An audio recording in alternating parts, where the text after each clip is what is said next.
मैं doctor Vinod Kumar Chaudhary, associate professor, department of history, DAV PG college. आज का टॉपिक गुलमेज सम्मेलन, जो MA सेकेंड सेमेस्टर के छात्रों के लिए उपयोगी है। गुलमेज सम्मेलन क्यों आयोजित किया जाता है? गुलमेज सम्मेलन में भारतीय किन किन दलों के लोग उसमें भाग लेते हैं?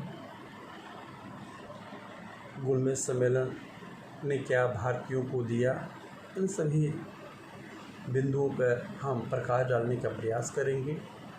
मई 1929 में इंग्लैंड में आम चुनाव होना था। उसमें लेबर पार्टी के रैमजे मैकडोनाल्ड के नेतृत्व में सरकार बनी थी। मैकडोनाल्ड ने राष्ट्रमंडलीय देशों के श्रमिक दलों के सम्मेलन में घोषणा किया था कि मुझे आशा है कि कुछ वर्षों में ही नहीं बल्कि कुछ महीनों में ही राष्ट्रमंडल में एक और देश अधिराज के रूप में शामिल हो जाएगा, जो किसी दूसरी जाति का होगा, परंतु उसके राष्ट्रमंडल में बराबर का मान मिलेगा। मेरा अभिप्राय भारत से है। लॉर्ड इरविन ने कहा कि साइमन कमीशन की रिपोर्ट के प्रकाशन के बाद भारत सरकार के भावी संविधान के सिद्धांतों पर विचार विमर्श करने के लिए एक गुलमेज सम्मेलन का आयोजन किया जाएगा, जिसमें ब्रिटिश भारत और देशी राज्यों के प्रतिनिधित्व ब्रिटिश सरकार में से बातचीत करेगी। अर्थात गुलमेज सम्मेलन के लिए सबसे पहले साइमन कमीशन ने अपनी अनुमति देता है कि नहीं, भारत में भारतीय समस्याओं के समाधान के लिए एक मंच पर बैठकर गुलमेज सम्मेलन होनी चाहिए। इसी को ध्यान में रखकर प्रथम गुलमेज सम्मेलन आयोजित किया जाता है। बात करते हैं कि गुलमेज सम्मेलन है क्या।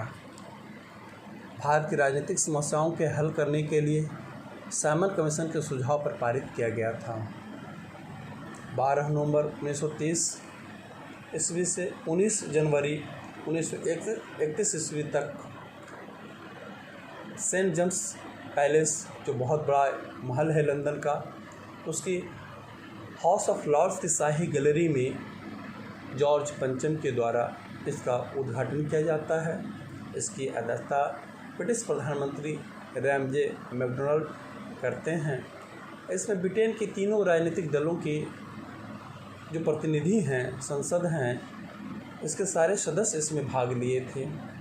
प्रतिनिधियों की संख्या की अगर बात करते हैं, 89 प्रतिनिधियों ने इस गुलमेज सम्मेलन में भाग लिया था, जिसमें 57 ब्रिटिश इंडिया के सदस्य थे। इन्हें गवर्नर जनरल ने मनोनीत किया था। 16 भारतीय रियासत अलवर, बड़ौदा, भोपाल, बीकानेर, कश्मीर, पटियाला, हैदराबाद, मैसूर और ग्वालियर के देशी राजकुमार इसमें शामिल हुए थे। 16 इंग्लैंड के राजनीतिक दल थे, जो लेबर, लिबरल, कंजर्वेटिव पार्टी के प्रतिनिधियों ने भी इसमें भाग लिया था। भाग लेने वाले भारतीय सदस्यों की अगर बात करते हैं तो मुस्लिम लीग की तरफ से मोहम्मद अली जीना, आगा खां, मोहम्मद शफी, मोहम्मद अली और फजलुल हक जैसे व्यक्तियों ने इसमें भाग लिए थे, जबकि वायसराय की कार्यकारिणी के सदस्य के रूप में फजले हुसैन ने भाग लिया था। हिंदू महासभा की तरफ से MR जयकर और BS मुंजे ने प्रथम गुलमेज सम्मेलन में भाग लेते हैं। उदारवादी या नरमदलीय के तरफ से सर तेज बहादुर, CY चिंतामणि, श्रीनिवास शास्त्री जैसे व्यक्तियों ने इसमें भाग लिया था। इंडिपेंडेंस पार्टी या दलित वर्ग के तरफ से डॉक्टर भीमराव अंबेडकर ये पहले ऐसे व्यक्ति थे जो तीनों गुलमेज सम्मेलन में भाग लेते हैं और दलितों के लिए पृथक निर्वाचन की मांग करते हैं। सिखों की तरफ से सरदार संपूर्ण सिंह ने भाग लिया था। एंग्लो इंडियन के तरफ से के.टी. पाल जैसे व्यक्ति ने इसमें भाग लिए थे। भारतीय पूंजीपतियों का नेतृत्व होमी मोदी ने किया था। देसी रियासतों के प्रतिनिधियों में अलवर, बीकानेर, भोपाल, पटियाला, कश्मीर के महाराजा, बड़ौदा के राजा, ग्वालियर तथा मैसूर राज्य के प्रधानमंत्रियों ने भी इसमें भाग लिए थे। 19 जनवरी को सम्मेलन के अंत में प्रधानमंत्री मैकडॉनल्ड ने कहा था कि सम्राट की सरकार विधायकों के प्रति कार्यपालिका के उत्तरदायी होने के सिद्धांत को मानने के लिए तैयार हो जाएगी।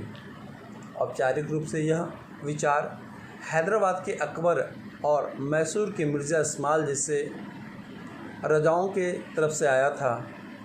उपलैंड जिसे इतिहासकारों ने बताया कि सम्मेलन एक अत्यंत महत्वपूर्ण घटना थी। इसके पूर्व 40 करोड़ जनता का प्रतिनिधित्व करने वाले तथा एक सम्राट के प्रति श्रद्धा रखने वाले प्रतिनिधि समान हित के लिए एक समान महत्व के विषय पर विचार करने हेतु कभी भी एक स्थान पर एकत्रित नहीं हुए थे। किंतु सम्मेलन में उपस्थित व्यक्तियों को 40 करोड़ भारतीय जनता का प्रतिनिधित्व नहीं माना जा सकता था, क्योंकि सम्मेलन में भारत के सबसे बड़े राजनीतिक दल के रूप में, राजनीतिक संस्था के रूप में स्थापित कांग्रेस का अपना कोई प्रतिनिधित्व इसमें नहीं आया था। अतः हरिजन नहीं आया था, अर्थात सम्मेलन में भारत की आत्मा कही जाने वाली कांग्रेस इसमें भाग नहीं लेती है।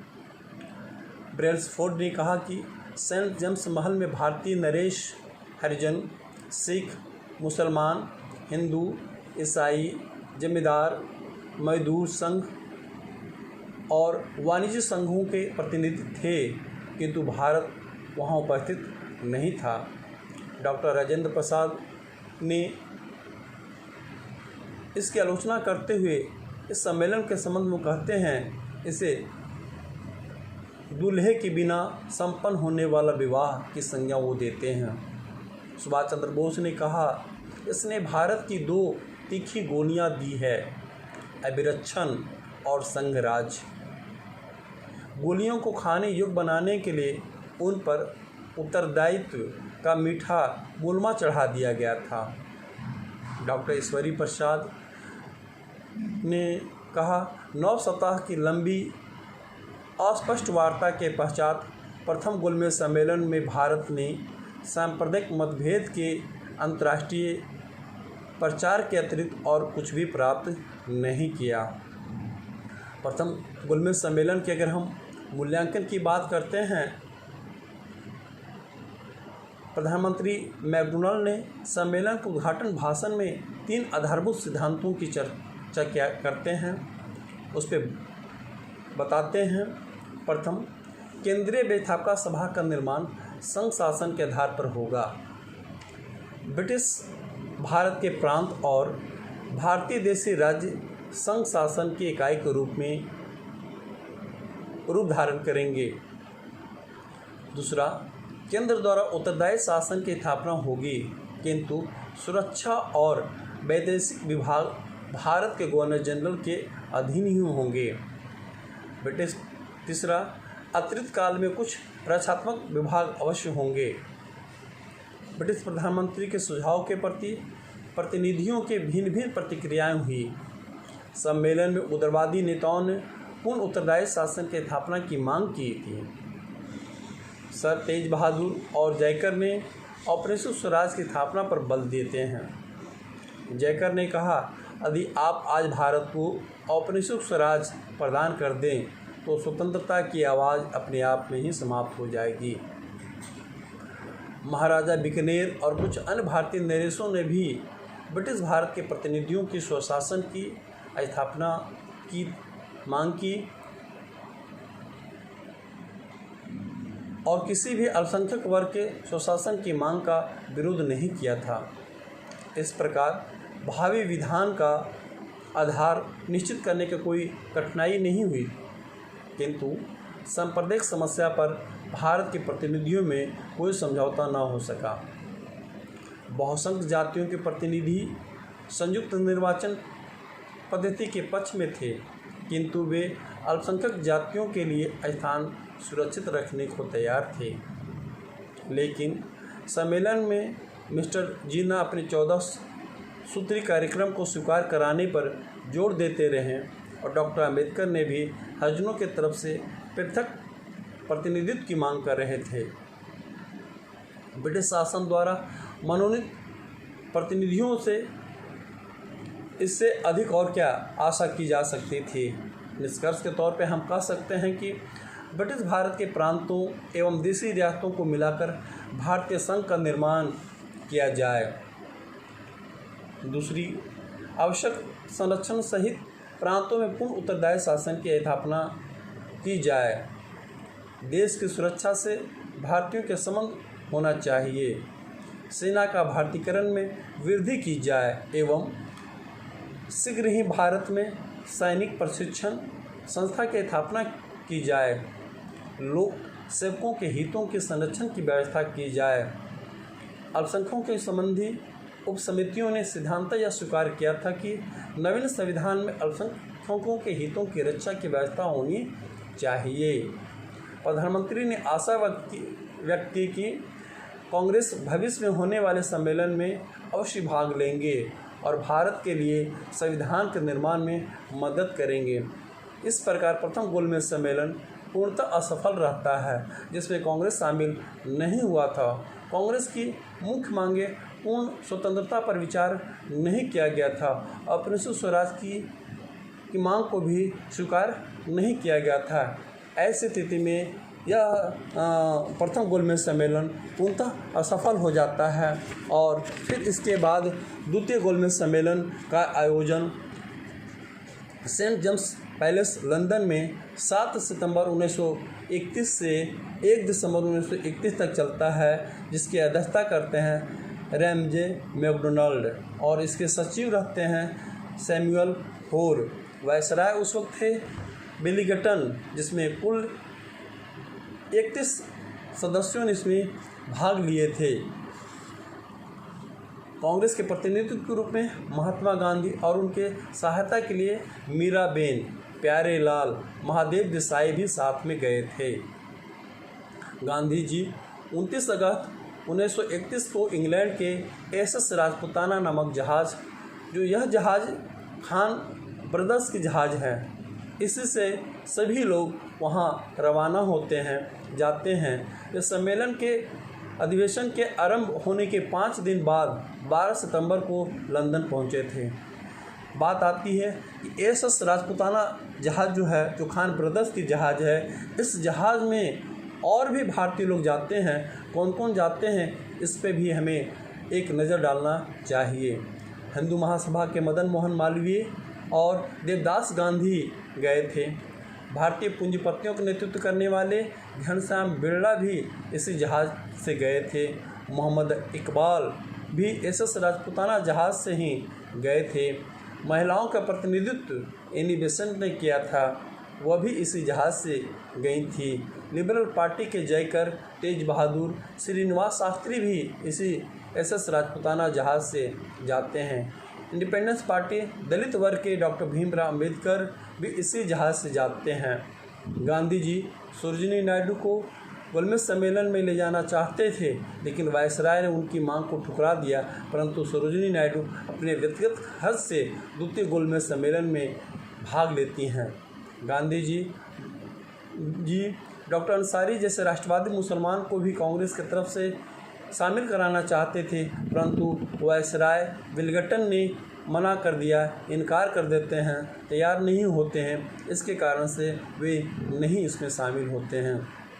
द्वितीय गोलमेज सम्मेलन के समय में इंग्लैंड में मिस्टर मैकडोनाल्ड की राष्ट्रवादी सरकार पर अनुदार दल का नियंत्रण था। अक्टूबर 1931 ईस्वी में आम चुनाव में अनुदार दल की विजय हुई। इसलिए नवंबर में अनुदार दल की ही सरकार बनी, जो भारत में अपने निरंकुश अधिकार और आर्थिक शोषण के लाभ छोड़ने तथा भारतीयों को उत्तरदायी स्वशासन देने के लिए कतई तैयार नहीं था। गोलमेज सम्मेलन में गांधी में समझौते की मूल भावनाओं की उपेक्षा की गई, जिसमें गांधी जी को घोर निराशा हुई। सम्मेलन के कार्यक्रम आरंभ होते ही षड्यंत्र शुरू हो गया। रूढ़िवादी तत्वों ने विभिन्न प्रकार की समस्याएं उत्पन्न की। राष्ट्रवादियों ने अपने अपने अधिकारों की मांग करके स्थिति को और भी गंभीर बना दिया, लेकिन गांधी जी ने इन समस्त बातों की चिंता करते हुए अपने विचारों को बहुत दृढ़ता से पेश किया। उन्होंने भारत के लिए पूर्ण उत्तरदायी शासन की मांग की और वित्त, सेना, प्रतिरक्षा आदि सभी विभागों की भारतीय मंत्रियों के हाथों में सौंपने को कहा। उन्होंने यह सिद्ध करने का भी प्रयत्न किया कि कांग्रेस भारतवर्ष की एक सच्ची राष्ट्रवादी संस्था है और भारतीयों की स्वतंत्रता संबंधी मांग उचित तथा न्याय संगत है। सम्मेलन के समक्ष महात्मा गांधी ने 30 नवंबर 1931 ईस्वी को अपने भाषण में कहा था कि अन्य सब दल सांप्रदायिक हैं, कांग्रेस ही केवल सारे भारत और सभी हितों का प्रतिनिधित्व करने का दावा कर सकती है।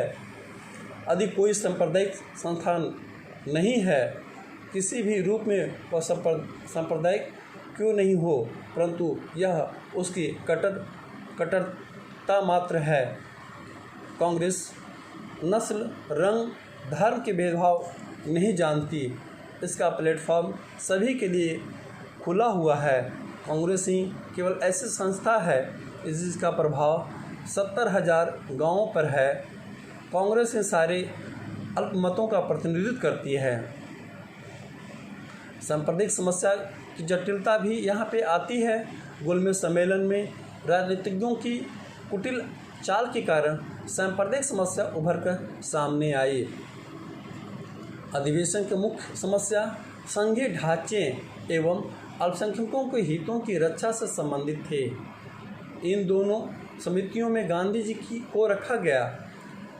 हिंदू बुद्धिजीवी वर्ग के प्रतिनिधित्व करने वाले प्रतिनिधियों ने उत्तरदायी सरकार की मांग की, किंतु जिन्ना तथा आगा खान ने इसका विरोध किया। मुसलमानों के अतिरिक्त अम्बेडकर ने अनुसूचित जातियों के लिए पृथक निर्वाचन मंडल की मांग करते हैं। गांधी जी ने अनुसूचित जातियों को हिंदू समाज का अभिन्न अंग बताकर इसका विरोध करते हैं। अलग निर्वाचन मंडल की मांग अब न केवल मुसलमान बल्कि दलित जातियां, भारतीय ईसाई, एंग्लो इंडियन और यूरोपियन भी करने लगे थे। 13 नवंबर को यह सब समूह संयुक्त कार्रवाई के लिए तत्पर थे। अल्पसंख्यक समझौते के रूप में एकजुट हो गए। गांधी जी इससे बड़े दुखी हुए। सम्मेलन में भारतीय संघ की रूपरेखा पर विचार विमर्श किया गया। भारत में एक संघीय न्यायालय की स्थापना की बात की गई। इसके प्रतिनिधियों ने केंद्र में द्वैध शासन अपनाने की बात की। गांधी जी की जोरदार वकालत के बावजूद ब्रिटिश सरकार ने तुरंत ऑपरेशन स्वराज देने की बात को स्वीकार नहीं किया, परंतु यह सम्मेलन असफल हो जाता है। द्वितीय गोलमेज सम्मेलन 1 दिसंबर 1931 ईस्वी को समाप्त हो गया। यह पूर्णतः असफल रहा। गांधी जी खाली हाथ और निराशा से लौटे। स्वदेश पहुंचने पर उन्होंने कहा, यह सच है कि मैं खाली हाथ लौटा हूं, किंतु मुझे संतोष है कि जो ध्वज मुझे सौंपा गया था मैंने उसे नीचा नहीं होने दिया। उसके सम्मान के साथ किसी तरह का हमने समझौता नहीं किया। भारत लौटने पर गांधी जी ने वायसराय से मिलना चाहा, किंतु नए वायसराय लॉर्ड विलिंगटन ने गांधी जी से मिलने से इनकार कर देते हैं। इस प्रकार द्वितीय गोलमेज सम्मेलन की परिस्थितियाँ भारतीय समस्या के अनुकूल न थी। डॉक्टर जकरिया का विचार है कि यदि महात्मा गांधी प्रथम गोलमेज सम्मेलन में जब इंग्लैंड में मजदूर सरकार थी भाग लेती तो हमारे लिए अधिक लाभप्रद होता, क्योंकि इस समय तक कोई निर्णय नहीं किया गया था। इसके बाद तृतीय गोलमेज सम्मेलन का आयोजन किया जाता है, उस वक्त भारत सचिव सैमुअल होर रहते हैं, जो गोलमेज परिषद के बिल्कुल विरोधी थे। उसने अनिच्छा से 17 नवंबर 1932 ईस्वी को तृतीय गोलमेज सम्मेलन की बैठक बुलाई। इसमें केवल 46 प्रतिनिधियों ने भाग लिया। कांग्रेस, लीग, मजदूर पार्टी के सदस्य भाग नहीं लिया था। जॉर्ज लैंसबरी के नेतृत्व में इंग्लैंड के लेबर पार्टी भी सम्मेलन में भाग नहीं लेते हैं। भारत से केवल राजभक्त सांप्रदायवादी, ब्रिटेन से केवल उदारवादी प्रतिक्रियावादियों ने भाग लिया। ब्रिटेन में अब पूरी तरह से अनुदार दल की सरकार थी। नई सरकार ऐसे कोई सुधार कराने को तैयार नहीं थे जिससे भारतीयों की अधिक अधिकार मिले। भारत पर अंग्रेज़ों का राजनीतिक और आर्थिक आधिपत्य किसी प्रकार से कमज़ोर पड़ रहे थे।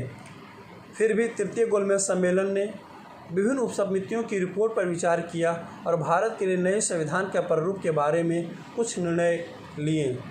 24 दिसंबर 1932 को यह सम्मेलन समाप्त हो जाता है।